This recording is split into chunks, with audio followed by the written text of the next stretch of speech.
موجودہ جو سیاسی صورتحال ہے جموں اور کشمیر کی، اس موجودہ سیاسی صورتحال میں ہم بارہمولہ کے جو پولیٹیکل ورکرز ہیں، جس میں اکیلا شامل نہیں ہوں، میرے بے شمار ساتھی ہیں۔ میرے دائیں سائڈ ریاض احمد ناگو صاحب حاجی، ان کا تعلق بھی سیاست سے ہے، یہ چیئرمین میونسپل کونسل بارہمولہ رہے ہیں۔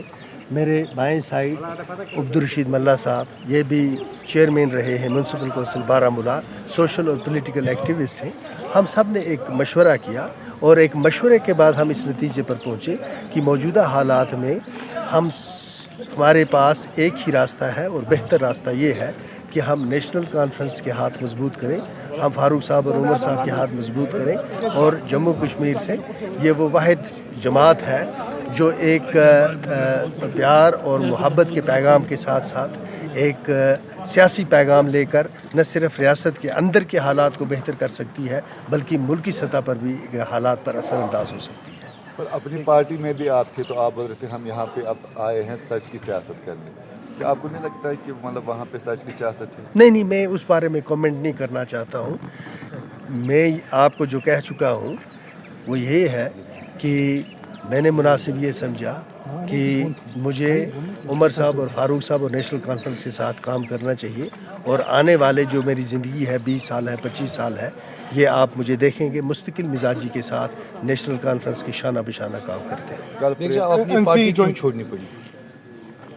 میں نے کہا کہ اپنی پارٹی میں جو ایکسپیکٹیشنز مجھ سے تھیں الطاف صاحب کی، ان کا رویہ بہت اچھا رہا، لیکن عوامی سطح پر میں ان کی ایکسپیکٹیشنز پر نہیں اترا۔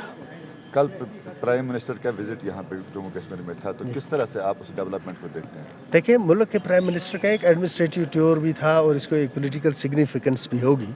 ظاہر سی بات ہے کہ جب ملک کے پرائم منسٹر ہیں تو یہ پہلے پرائم منسٹر نہیں ہیں جنہوں نے جموں کشمیر کا دورہ کیا، یا آخری پرائم منسٹر نہیں ہوں گے جنہوں نے جموں کشمیر کا دورہ کیا ہے۔